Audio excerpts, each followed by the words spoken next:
lagi bersama dengan saya Budi Wijaya Putra. Hari ini kita akan membahas mengenai statistika bisnis 1 kembali. Oke, langsung saja. Oke, pembahasan kita hari ini adalah mengenai ukuran pemusatan data median dan juga ukuran letak atau lokasi dari data tunggal. Oke, median data tunggal yang pertama. Median dari suatu himpunan bilangan yang disusun berdasarkan urutan besarnya atau disebut dengan array adalah nilai tengah atau min aritmatik dari dua nilai tengah. Jika jumlah datanya atau n itu ganjil, rumusnya adalah sebagai berikut. Jadi kalau jumlah datanya ganjil ya, rumusnya begini. ME sama dengan data ke tutup kurung n plus 1 dibagi dengan 2. Misalkan contohnya, diberikan ada 5 data nih, 79, 82, 86, 92, dan 93. Maka medianya atau ME-nya sama dengan data ke tutup kurung n plus 1 dibagi jadi 2. Data ke berapa kita carinya dengan cara n-nya ini. N-nya ada 5, terus ditambah dengan 1 dibagi dengan 2. Sama dengan datanya ketiga. Jadi nilai tengahnya ada di data ke 3. Sebenarnya tanpa perhitungan ini tuh cukup, kita sudah tahu.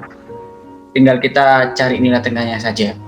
86 kalau datanya sedikit, misalkan datanya 5 otomatis 3. Tapi kalau datanya ribuan kita bisa, atau mungkin jutaan, kita bisa pakai data ini aja. Oke. Lalu untuk median data tunggal jika datanya genap, bagaimana caranya? Maka rumusnya seperti ini. ME atau median data ke n bagi 2 plus data ke n bagi 2 ditambah 1 dibagi 2. Contohnya diberikan data berikut 79, 82, 86 sampai seterusnya sampai 100, maka kita masukkan mediannya sama dengan data ketiga dan data keempat. Kenapa kok data ketiga keempat? Karena kalau misalkan jumlah datanya adalah 6, maka data ketiga dan data keempat itu adalah nilai tengah. Nah, kita cari lebih tengahnya lagi, kita tambahkan data ketiga dan keempat dibagi jadi 2. Berarti 86 ditambah 92 sebagai data yang ketiga dan 4 dibagi dengan 2 sama dengan 89. Nah, untuk median data kelompok nih. Sedangkan untuk data berkelompok, rumus median adalah sebagai berikut. ME atau median sama dengan tepi bawah ditambah dengan n bagi 2, ya buka kurung, n bagi 2 dikurangi dengan f adalah frekuensi kumulatif sebelum kelas interval yang mengandung ME dibagi dengan FM atau frekuensi kelas interval yang mengandung ME tutup kurung kalikan P atau panjang kelas interval. Coba kita langsung lihat ya. Ini contohnya, ada tabel nilai dari mahasiswa, kisarannya adalah sebagai berikut dan relatifnya adalah sebagai berikut. Maka kita coba cari. Untuk mengetahui median dari tabel tersebut, ikutilah langkah berikut. Carilah nilai frekuensi kumulatif. Masih ingat ya, frekuensi kumulatif di pertemuan sebelumnya, coba Anda ingat kembali. Tapi kita pergunakan untuk frekuensi kumulatif kurang dari, sehingga didapat tabel berikut. Data tabel aslinya ada di kolom nilai dan frekuensi relatif ini. Lalu kita tambahkan frekuensi kumulatif di sebelah sini. Ingat, frekuensi kumulatif kurang dari itu berarti kita cari. Oke, kalau frekuensi kumulatif berarti kita cari batas atas dari setiap kelas. Kita ambil batas atasnya, yaitu misalkan ini di sini nilainya 40, berarti yang kurang dari 40 ada berapa? Ada 1. Yang kurang dari 50 berarti kita tambahkan saja biar mudah. 2 ini ditambah dengan 1. Berarti 3. Sama juga kalau 5 di bawah 60 ada berapa? Berarti 5 tambah 2 tambah 1, 8. Di bawah 70 ada berapa? 15 tambah 5 tambah 2 tambah 1, 23. Dan seterusnya sampai selesai. Lalu yang bagian nomor 2-nya, langkah keduanya yaitu dapat ditentukan interval kelas median dengan menghitung frekuensi kumulatif kurang dari hingga mendekati data ke n bagi 2. Nah, karena jumlah observasinya adalah 80, sekarang kita bagi 2. Ternyata ada di angka 40. Nah, di manakah angka 40? Angka 40 tentunya seharusnya berada, kalau kita lihat secara kumulatif, Ya kan, kita lihat secara kumulatif, harusnya dia di sini angka untuk yang X24 sampai ke X48 ada di kelas ini ya, ada di 71 sampai 80. Berarti X40 seharusnya ada di kelas ini, di kelas 71 sampai 80. Maka nilai frekuensinya 40 terdapat pada interval 71 sampai 80. Nah, udah tahu lah kita untuk kelas intervalnya masuk di mana gitu ya, untuk yang median data kelompok ini. Lalu yang ketiga, dari perhitungan frekuensi kumulatif kurang dari, diperolehlah TB atau tepi bawah. Karena ini kita gunakan kelas mediannya, kelas yang mengandung median, maka di sini TB tepi bawah dari kelas mengandung median adalah 71, ya kan? Tepi bawahnya tadi atas bawah kurangi 0,5 berarti tepi bawah 71 di sini. Lalu 71 dikurangi 0,5, hasilnya menjadi 70,5. Lalu F adalah frekuensi kumulatif untuk kelas sebelum yang mengandung median. Jadi karena yang mengandung mediannya ada di 71 sampai 80, maka kita cari frekuensi kumulatif sebelumnya. Sebelum kelas tersebut berarti ada di kelas 61 sampai 70. Frekuensi kumulatifnya berapa? 23. Nah, kita masukin di sini.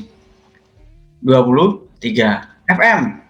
FM-nya berarti frekuensi relatif dari kelas yang mengandung median. Di sini ya, karena di sini yang mengandung median 71 sampai 80 berarti 25. Nah, biasanya biar saya nggak lupa untuk mengingat mana frekuensi yang mengandung median, saya berikan blok warna biru, lalu ini blok warna merah untuk yang kumulatifnya. Nah, ini angka-angka yang penting untuk kita catat kalau kita disuruh mencari median dari data berkelompok. Nah, kalau kita sudah tahu TB-nya berapa, F-nya berapa, FM-nya berapa, kita hitung. Nomor 4, median dari data tersebut adalah median, ini TB, ya kan, TB-nya ditambah dengan rumusnya dan selanjutnya sama dengan TB-nya adalah 70,5, ya, 7,5, N-nya adalah 80, dibagi dengan 2, ini dikurangi 23. F-nya ya, ini F besar 23, dibagi dengan FM-nya, frekuensi relatifnya, yaitu 25. Ini ya, 5. Terus kita tutup kurung, kalikan dengan 10.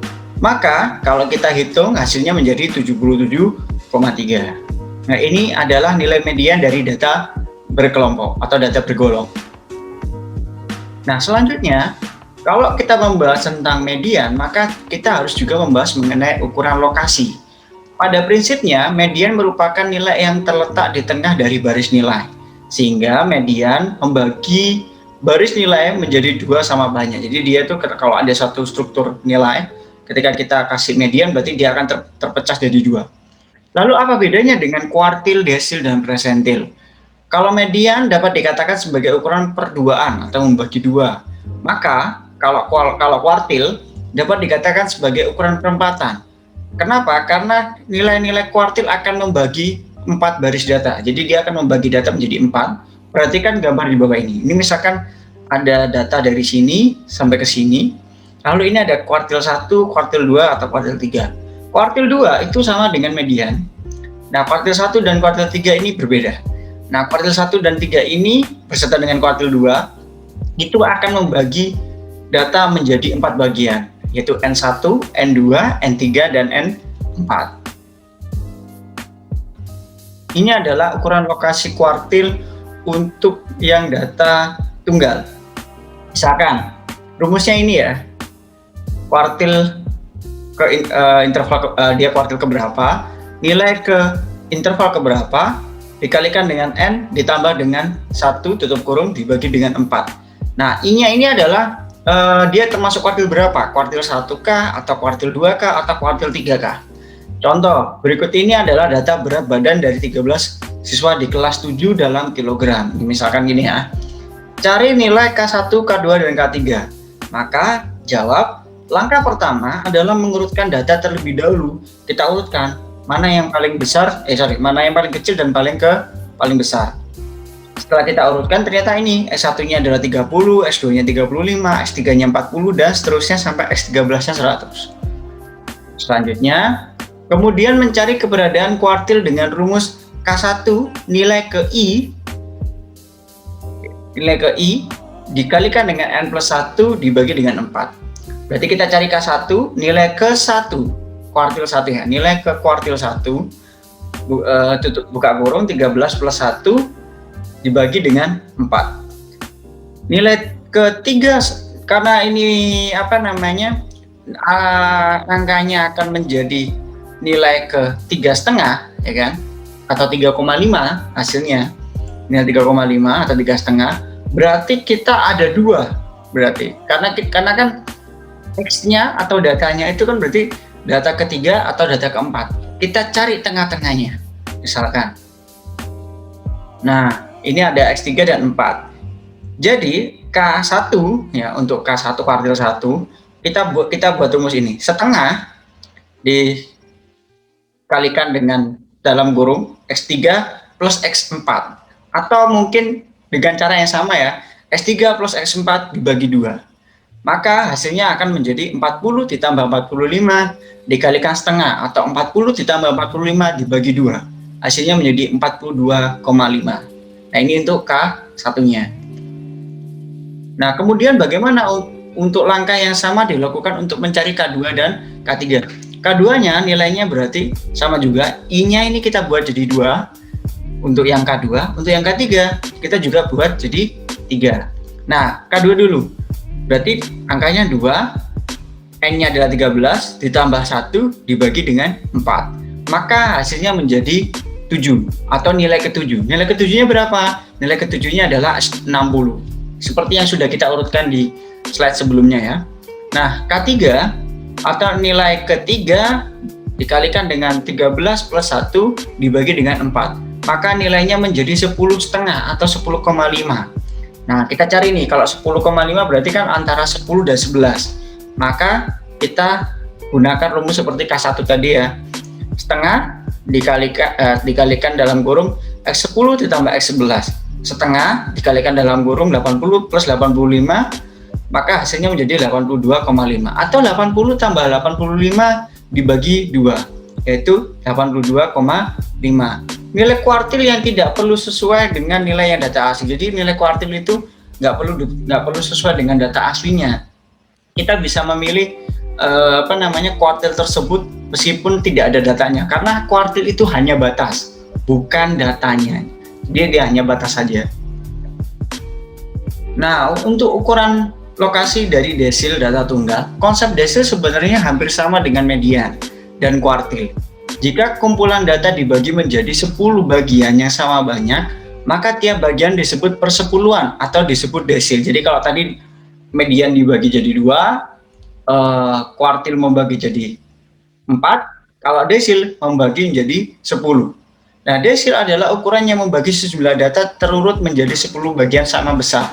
Rumus desil adalah D individual sama dengan nilai ke individual dikalikan N plus 1 dibagi dengan 10. Kalau tadi kuartil dibagi jadi 4 ya. Kalau ini bagi dengan 10. Individualnya tergantung kita cari D berapa. Kalau misalkan D3 berarti di sini I-nya adalah 3, misalkan gitu ya. Nah, individualnya itu antara 1 sampai 9.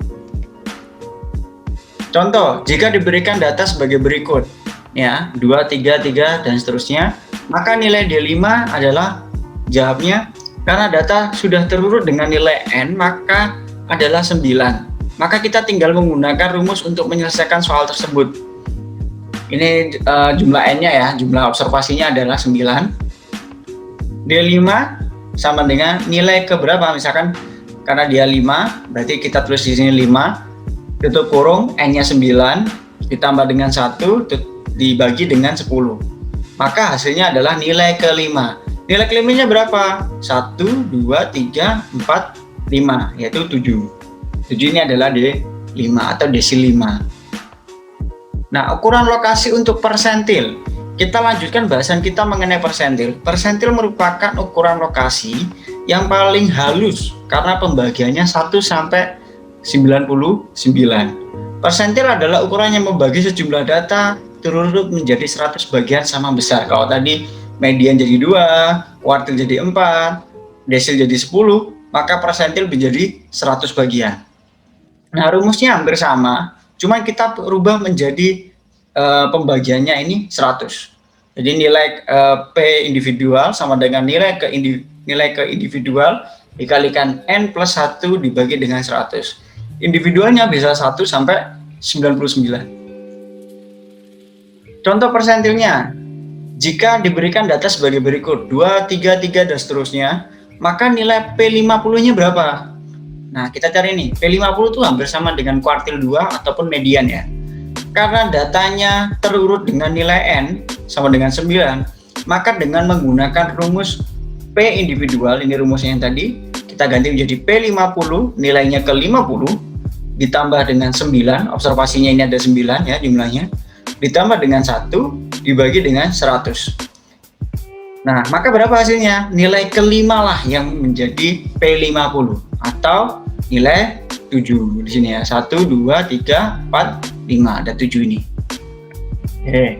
Baik, sekian dari apa yang bisa saya sampaikan mengenai pertemuan hari ini. Semoga bermanfaat untuk Anda. Terima kasih atas partisipasinya. Assalamualaikum warahmatullahi wabarakatuh.